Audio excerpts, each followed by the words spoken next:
So hello everybody, welcome to hopefully a short video talking about the Pokemon anime. More specifically, what I think of each generation, coming from someone who's watched every episode of the anime like a couple years ago, like in a binging marathon. Like it was honestly kind of disgusting. But here we are. So I'm gonna start with Kanto. I'm gonna put it middle of the road, B tier. Uh, a lot of Ash's Pokemon weren't that great. I mean, some of these may be a little off because it is Quora, but I just kind of want to ensure that I have like the facts of like who he caught when. So in Kanto, he had Pikachu, Butterfree, Pidgeot, Bulbasaur, Charizard, and Squirtle, as well as Kingler, Primate, Muck, and 30 Tauros.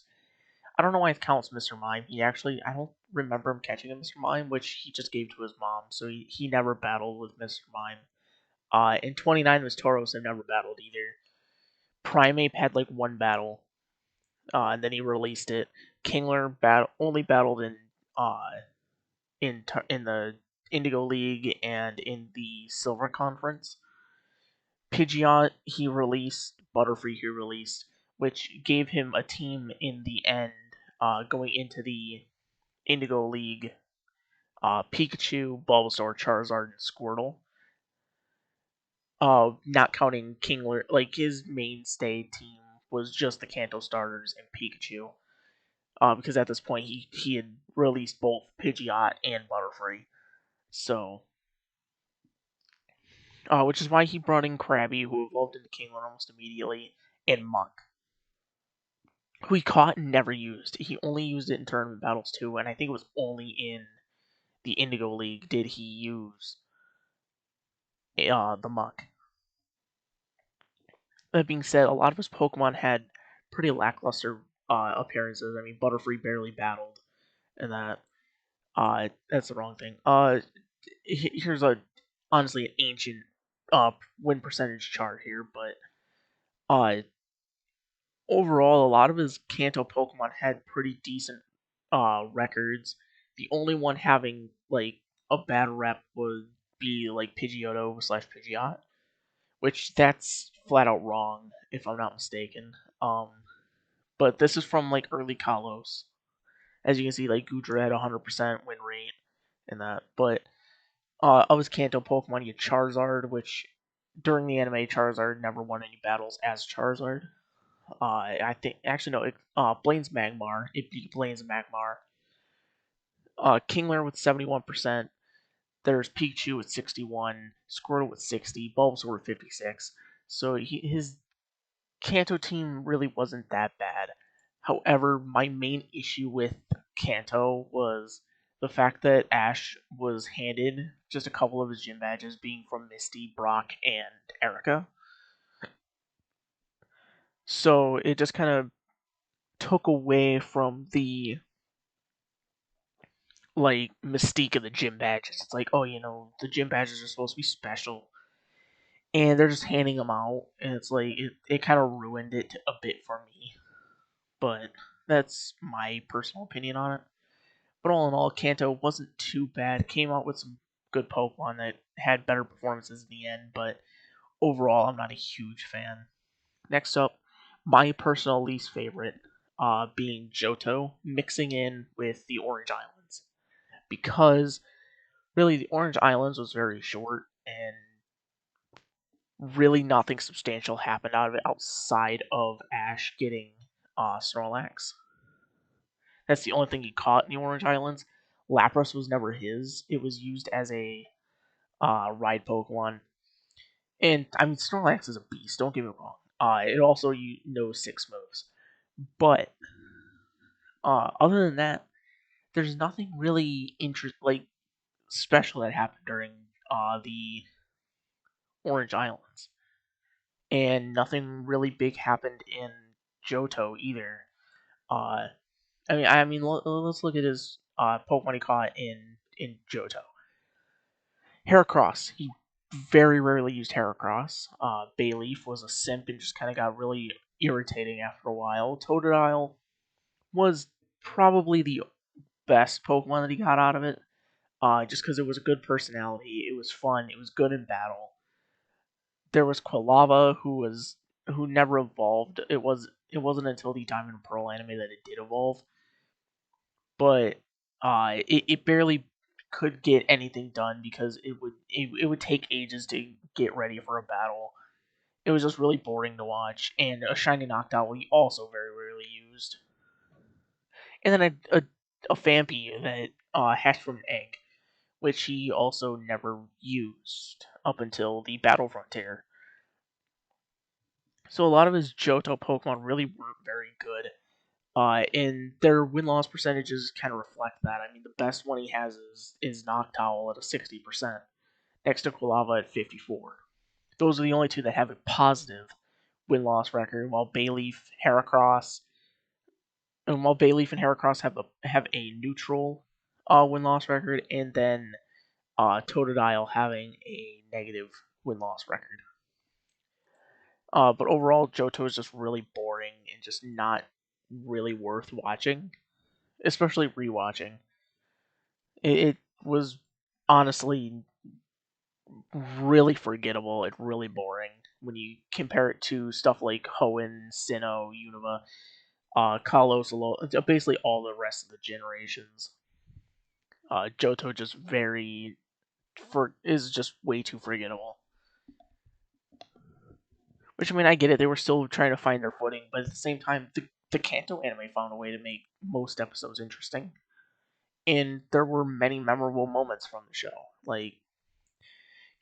There's nothing I can remember from Johto outside of the fact that he's a shiny Noctowl that never gets mentioned, never has been shown outside of the uh, Johto anime, and just kind of got forgotten about by not only the Pokemon Company but by fans. Next up, one of my personal favorites is the Hoenn anime. Now, personally, my favorite female companion of Ash is May. She always, while at the beginning she was kind of boring and not too interesting to watch, and kind of slowed a lot of it down. But once she established herself as a trainer and as a coordinator, her personality kind of came out. Her creativity really came out. It kind of showed a better side to the uh to what's the Pokemon contests that most people didn't see because in the game's version kind of sucked, to be honest. That's not really a something to compare to, but I mean it gave something interesting to spin off of the typical go you spend 20 episodes going through one route and then doing a gym battle and then repeating that process. There was something else going on all the time because of the contest, because of the preparations for it. And then the Battle Frontier was absolutely amazing. And if there is an ending for Ash Ketchum, I feel like the only rightful place for him to go is into the Battle Frontier. Because in the, I mean, I guess this probably should be come to know as a no-brainer that there will be plenty of spoilers here. But with the end of the Battle Frontier anime, Brandon approaches Ash after he beats him in battle and tells him, if you ever want to stop traveling and become if he wants to, he could become a frontier brain. And Brandon would basically make him his second hand man in the Battle Frontier. And Ash rejected him, although he did seem like he was interested in it. So it seemed like there may be potential for that to be revisited later down the line. And I'll get into that when we get through some of the up to journeys. Because I do have a bit to say about theories that people have made with that series. But I mean, also overall, let's talk about his Hoenn Pokemon. Swellow, easily his best regional bird. It's got the highest win rate next to Noctowl. by a large margin. I mean, the next regional bird is that he has is Star Raptor at 50%. It's got a 10% lead on it. And then after that is Talonflame, who is almost 20% uh, win percentage increase over, and Unfezant he almost has double win percentage. So it's very clear that his Swellow was really good. Sceptile, easily one of Ash's best Pokemon, and it was just a really cool Pokemon, a really cool character to the team. Added like a more, it was one of his first like truly serious Pokemon. I mean, like there were definitely serious Pokemon that he had, like Primeape, but they weren't like permanent staples to a team. Corphish and Torkoal, I'm gonna combine these to talk about because they're both kind of like the comic relief Pokemon of two different varieties. Corphish is more of like the like a legitimate funny, and then Torkoal is kind of like the like kid who overreacts at everything, uh, which isn't bad. I think that Torkoal pulled that Ash's Torkoal pulled that off really well. People hate it for that, for the fact that it cried all the time, but I kind of found that a little funny. Add a little character to a Pokemon that on the surface doesn't really have all that much character, although it does seem quite intimidating. So it seems like it such a interestingly stark contrast to what Ash's Torkoal was like. Next up is his Glalie in the Apom he caught at the very end of Hoenn, right before he went to Sinnoh. First up, Glalie, one of his better Pokemon. Honestly, a lot of people sleep on Glalie, but I mean, it's got a pretty nice win loss record of 57%, or win percentage of 57. So it's definitely not great, but it's in his top Pokemon. Apom as well, also having 50%, as you can see right there.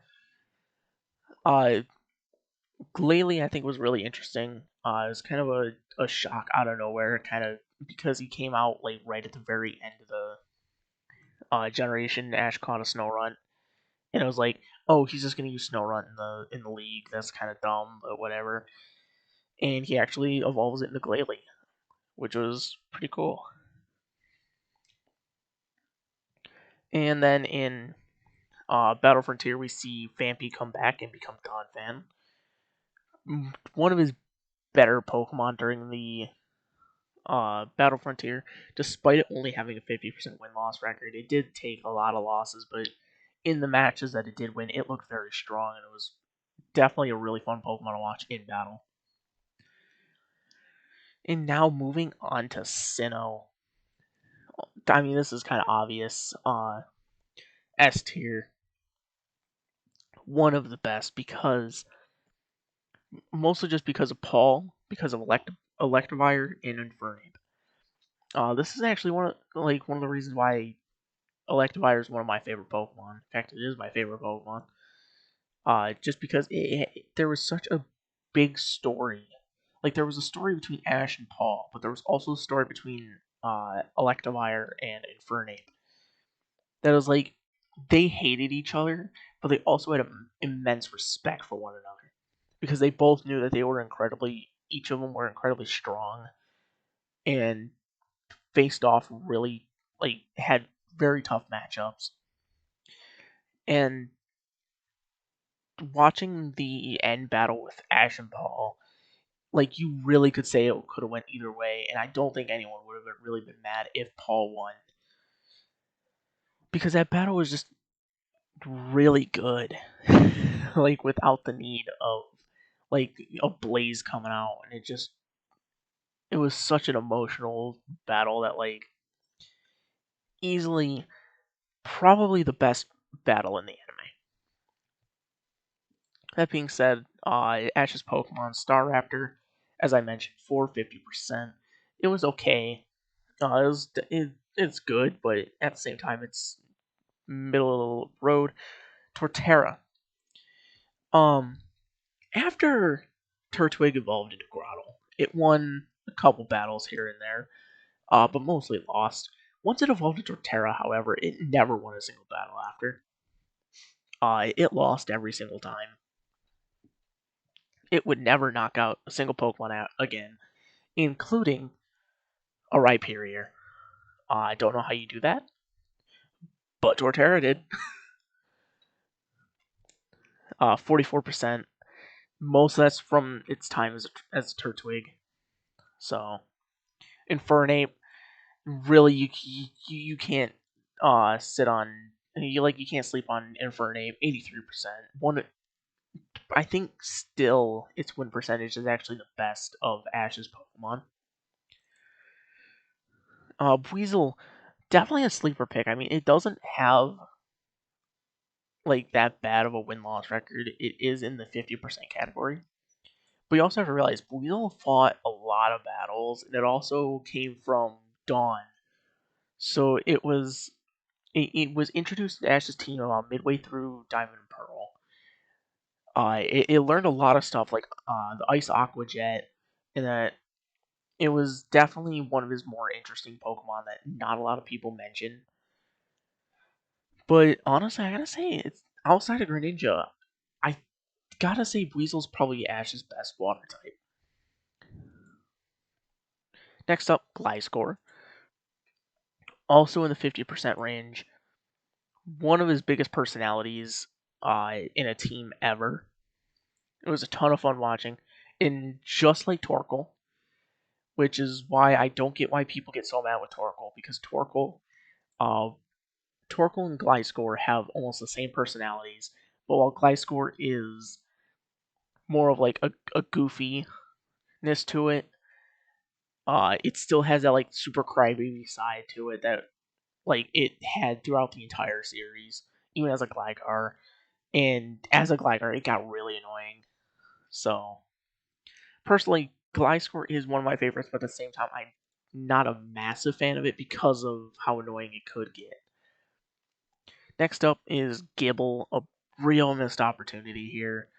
Although it is one of its Ash's highest win rates with 67%.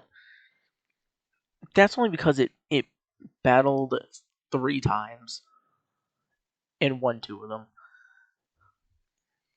The only kind of thing that Gibble did was third hit Draco Meteor on Piplup like 100 times, and it got really boring after the first 10 times it happened. Kind of ruined the bit a bit, you know. And now next, probably the most controversial one here, that being Unova in A tier. A lot of people hate on Unova, and I feel like it's undeserved. I mean, there are some issues with it. I mean, like look at how many Pokemon Ash caught during that time. He caught Crocodile, Snivy, Pignite, Oshawott, Scraggy, Palpitoad, Boldore, Leavanny, and Unfezant. That's a lot of Pokemon. And a lot of the Pokemon never got screen time, like Palpitoad and Boldore. However, I mean, honestly, his team really did suck outside of Crocodile. And surprisingly, Uh, Leavanny somehow in the 50% range, even though it very rarely battled. But it was also a lot of fun to watch. It did a lot of like interesting things with like making clothes and that. And it was actually a lot. Honestly, I actually really like Leavanny. I like it as a Pokemon too in general. It's a basic design, but I actually really like it. It's a little interesting. On Pheasant, also, it as mentioned, 33%. It wasn't. It's definitely one of Ash's weakest Pokemon, as is Palpitoad, only hit sitting at 25 alongside Snivy. Oshawott also in 33% with Boldore. A lot of his Pokemon lost a lot of battles. Scraggy, another really missed opportunity. 100% could have gotten a Scrafty out of that. We could have definitely seen Scrafty hit some really high matches.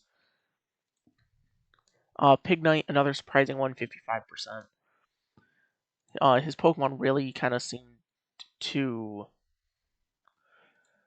be mediocre at best. I mean, like his best Pokemon that's seen common battle was only at 55%, while other Pokemon, Infernape 83%, Greninja 80%, and then there's also Crocodile 75. I mean, but again, Crocodile very rarely saw a battle. And moving on to Kalos, I'm actually gonna put Kalos in B tier. Although, I'm gonna put it in A tier. Because the reason why I want to put it in B tier is because Bonnie and Clement, first off, are pretty much the same running gag every single episode. Bonnie finds a girl, tries to get Clement to date her, get the girl to marry him. Uh, Clement gets defensive and angry at her. Uh, the future is now thanks to science. Every episode. The final battle, Ash Greninja versus Charizard. How do you lose that battle? Elaine's Charizard knew one neutral move. It was Dragon Claw. While Greninja could have just one shot it with Water Shuriken.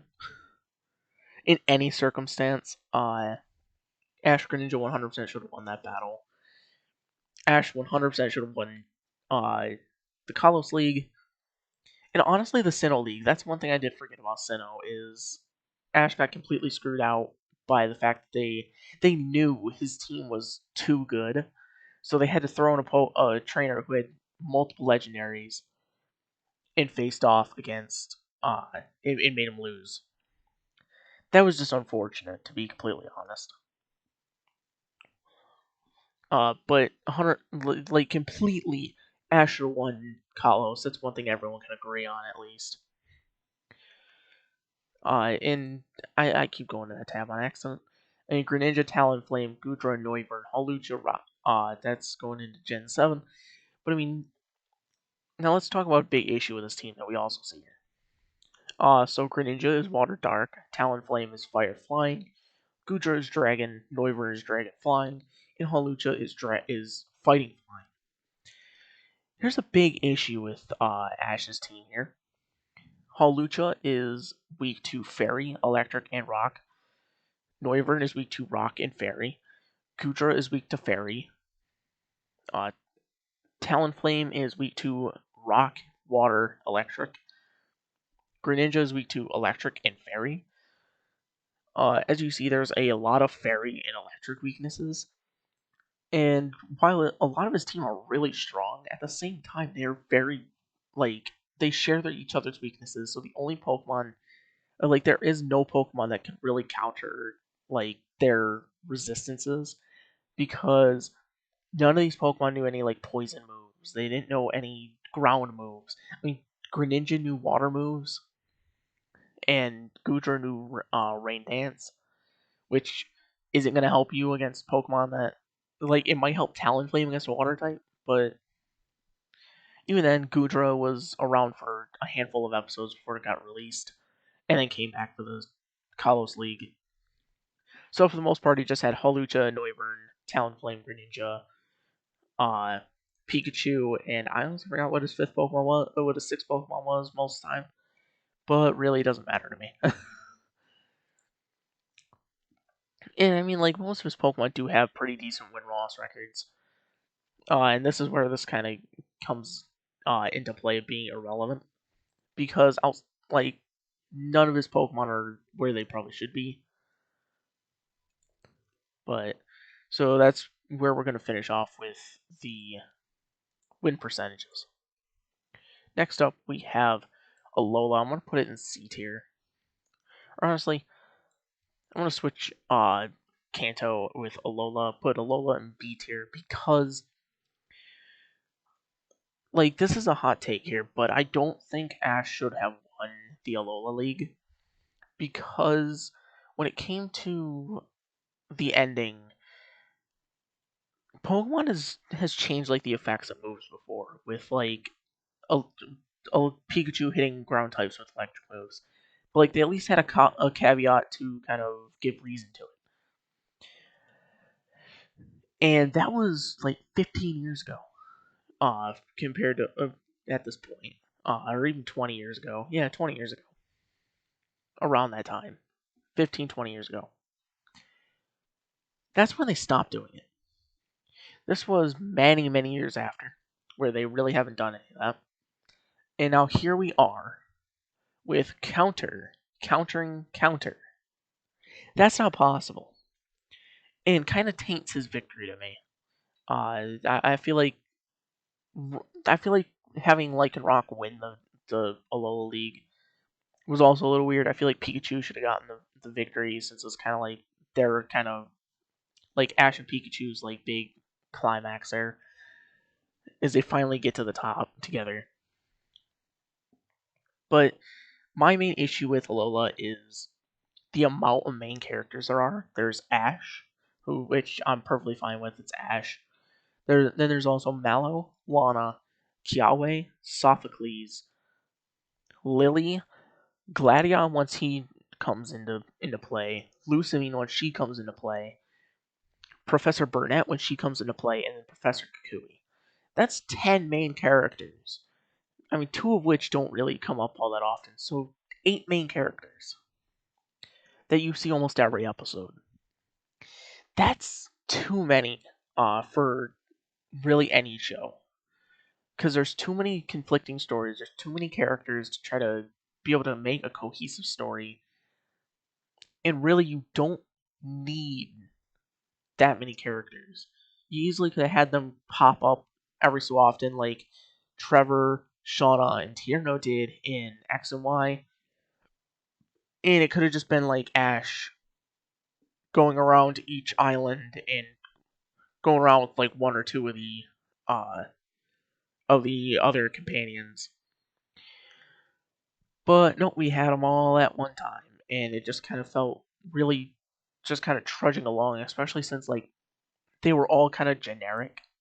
They were all based on one personality trait. Mallow liked cooking, Lana liked fishing, Kiawe likes fire, and Softcleese likes science. Like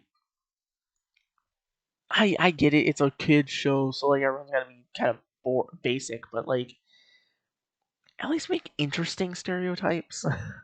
That stereotypes that have been done to death. But overall, a lot of Ash's Pokemon were also very good, while also not being so. I mean, Rowlet very rarely battled, and when it did, it lost. It also swallowed an Everstone, so I guess that's why it was an idiot, because it eats rocks. Torracat, which evolved into Zeraora, that immediately lost. As did Melmetal. Melmetal never battled, and once it evolved into a Melmetal, it never won. um, Torracat was actually really interesting. It wasn't a bad Pokemon. Lycanroc was definitely probably one of Ash's best Pokemon. Naganadel he never caught, but it listened to him, and I guess you could technically say it was his Pokemon then. But even then, it really wasn't. It was good looking. That was about it. And then lastly, Pokemon Journeys. Going up at number 1 in S tier, it is already showing to be the greatest series that shows have come across. I mean, like, let's look at his team here. Dragonite, one of people's top Pokemon for Ash to own. Gengar, a top Pokemon people wanted Ash to own. Lucario, a Mega Lucario at that. A Pokemon everyone wanted Ash to use. Galarian Farfetch'd now turned Surfetch'd. One of the best Gen 8 Pokemon there. And Dracovish. The greatest Pokemon in Gen 8. Not one of. Not one of, like this phony Surfetch'd. The. And honestly, if you haven't seen It's Crying the anime, specifically the Japanese version, No! La la la! it is amazing. So his team's also really strong. I mean, he really hasn't lost too many battles. I mean, Gengar can now Gigantamax, Pikachu can Gigantamax, Lucario can Mega Evolve. He has Z crystals. Like Ash is kind of unstoppable right now. And then also in the future, they've already teased the fact that Ash is going to be battling Cynthia. He's going to be battling Lance. He's going to be battling Steven Stone. He's going to be battling Iris again. I think it's Iris is the Gen 5 rep. He's gonna be facing off against Diantha. Like, there's it is such a huge array of matches that we get to see. And on top of that, we also get characters from past generations. Iris has been back. May has been back. Dawn has been back. The entire Alola crew has been back, except for Lily and Gladion. Or they've been in backstory. None of the Gen 6 companions have been back. I don't recall. Brock and Misty haven't been back either, unfortunately. But oh no, they weren't. They were in Sun and Moon. But I mean, there's still a lot of time and a lot of possibilities here. We're still quite early into Generation 8, so there's still a lot more that can possibly go on. And like I mentioned earlier with the Battle Frontier, people have been theorizing that when Ash beats Leon, because I think everyone knows that he's going to, he might retire, and we might actually see Go take over as the new main lead, which makes sense because now it's like, okay, Ash is a Pokemon master and he's finally reached his goal, which is nice. And it caps him off pretty nice, pretty rounded out. So I mean, really, then it's like, then what? What does Ash go and do? And then you tie it into the Battle Frontier. He actually goes to the Battle Frontier and becomes a Frontier Brain. That'd be interesting. That'd be like a nice way to kind of make a callback and give them reason to stop traveling. All in all, though, Pokemon anime has had its ups and downs, but to me, it's still all good. Uh, while like Johto may be a little lackluster and boring, it was never particularly bad. So really, if this is all personal preference, though, and just to kind of cap it off here, going from 9 to 1, counting Orange Islands, of course. Number 9, Orange Islands, not there, but we basically say, like, okay, Orange Islands. Number 8, Johto. Number 7, Kanto. Number 6, Lola. 5, Kalos. 4, Unova. 3, Sinnoh. 2, Hoenn. And 1, Journeys. That is how I see the Pokemon franchise, and the anime at least. Thank you guys so much for watching. I hope that you enjoyed my ranting and don't get too mad at me. I kind of hope that that didn't just pop up. It did not. And then, yeah, if you're interested in learning more about Pokemon, I mean, I do Pokemon Showdown all the time, so if you want to pop into one of those videos, you're more than welcome to. But thank you guys so much for watching, and I will see you guys next time.